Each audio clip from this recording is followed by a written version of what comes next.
Wales squad for the July tests, folks, has been announced for their tour of Australia. 3 games on the cards, 2 games against the Wallabies and then a non-test game against Super Rugby side the Queensland Reds. We'll go through the squad, who are kind of some of the ins and outs, and you guys can let us know your thoughts, plus what the expectations are for their tour. There are certainly a few guys who have been left out, and with that game against South Africa have already been played, the Welsh squad has been tinkered with a little bit. There are some guys who are out, like Kieran Asarati and Elliot D have been ruled out, plus Henry Thomas. So 3 guys who have missed out with injuries. Obviously, Jack Morgan was injured before the South African game with a hamstring, so he's also not available. Keelan Giles is also out injured.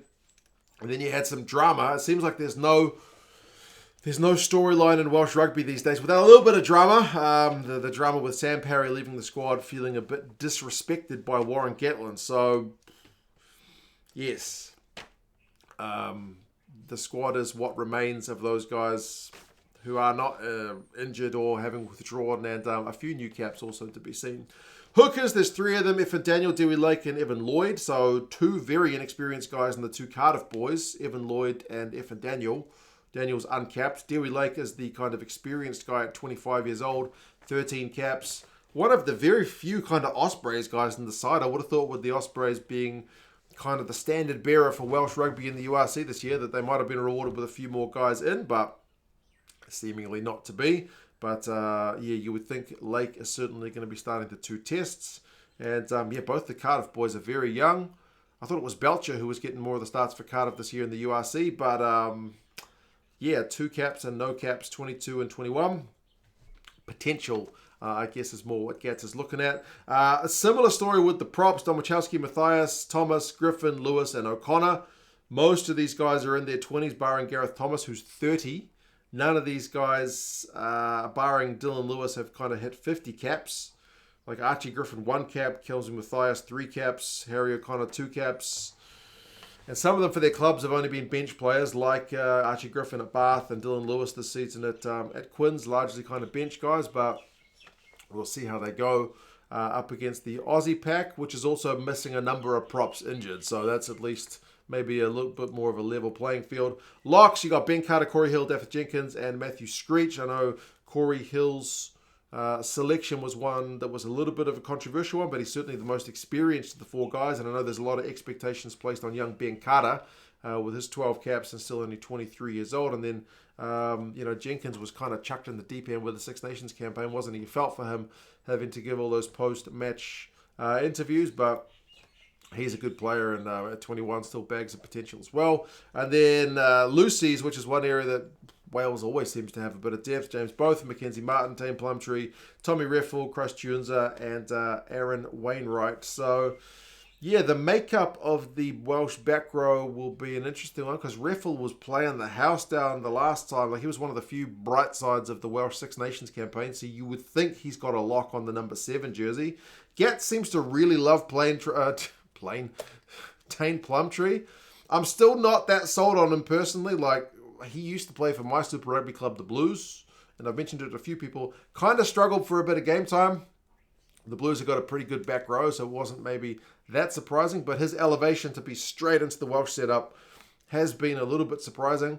I'm not sure he's fully justified those caps yet, but he's still only 24, so he's still got time to get better.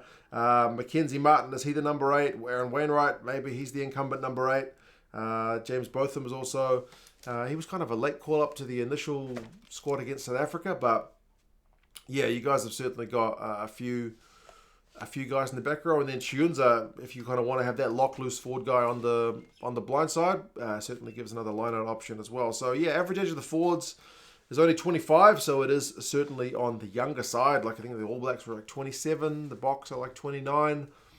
So it's a youthful lot. For the backs, Gareth Davis, Kieran Hardy, and Alice Bevan are the 3 halfbacks. I seem to remember Kieran Hardy missed out on the initial squad, but he is in there. And Bevan got a game against the Box, which was also a bit of being chucked into the deep end. So we'll see who Gats prefers as his number 9. Number 10 also remains an interesting one, because Gats seems to love Sam Costello. He's another one that, he's a young man at 22. But you look at Wales' 10 compared to some of the other 10s around the world, and you would say Wales are a little bit I don't mean to be harsh on the guy, but he's not quite what you would call a world-class 10 yet. Whether he can improve his game at 22, you would think so. Is he going to benefit from the experience? Yes. Do Australia also have a bit of a question mark at 10? They don't have a world-class 10 either. So, yeah, it's going to be a battle of some young men. I think Noah Lolosio, I think he's 24 and has about 20 caps for the Wallabies.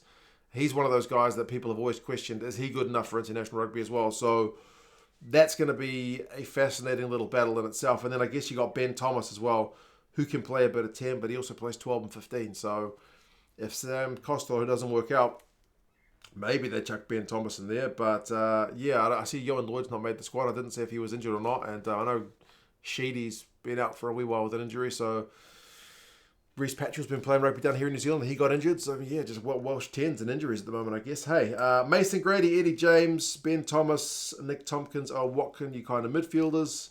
There's a bit of size in some of these guys, like Mason Grady's 6'5" and over 110 kilos. Eddie James is 6'4", also 105, 104 kilos. So there's a couple of big dudes there. Grady may end up on the wing, but we'll see. Nick Tompkins has kind of been one of his preferred guys. He gets a lot of flack from people, but I think he's a good player. Watkin, yeah, I don't know. I don't know how they line up. I think I'd like to see Grady at 13, but we'll leave it to Gats. And then the outside backs, Rio Dyer, Regan Grace, Josh Hathaway, Jacob Beetham, Liam Williams, and Cam Winnett. So Regan Grace, I don't really know anything about him other than he's a league star who's come over to rugby, but he's also been injured for large periods. I think he's probably in because Keelan Giles got injured. Josh Hathaway playing for Gloucester, only 20 years old, so certainly another one of these uncapped youngsters. And then Beetham's had one cap for Wales. Winnett has been consistent at the back for Wales. 6 caps that he's accumulated, only 21 years old. And then Liam Williams is the veteran. Rio Dyer seems to have a lock on the right wing under Wales with Gatland at the moment. But yeah, the average of the backs is also 25. So young.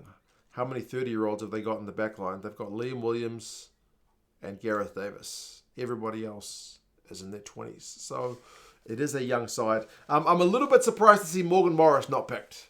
He is a personal favourite of mine, and he's a stats dream dude. I don't know what Gats doesn't like about him, but if you want to go makes tackles, Morgan Morris. If you want to go bust tackles, Morgan Morris. If you want to go makes heaps of carries, Morgan Morris. So bugger me. I don't know. I was sure he would have got a cap by now.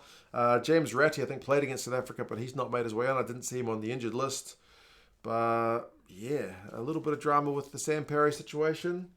Expectations-wise, I think if you can get one win, that'd be a decent tour against the Aussies, and you'd probably want to beat the Queensland Reds. The Reds are going to be without their Wallabies guys, so you should be beating the Reds on the Friday. But obviously, Gats, I think, will shift up the squad a lot for that game. He'll play even more of the inexperienced guys of what is already a very inexperienced squad.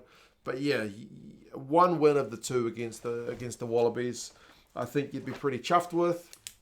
Remember, they got a new coach in Joe Schmidt, so they are also in a very much a building phase. So it might be a good time to catch them before they can kind of get settled. But then this Welsh squad is hardly anywhere near settled, is it? So yeah, you guys let us know what your thoughts are on this side. How do you think they are going to go? What are your expectations for them? And yeah, I'll talk to you guys again soon. See you later.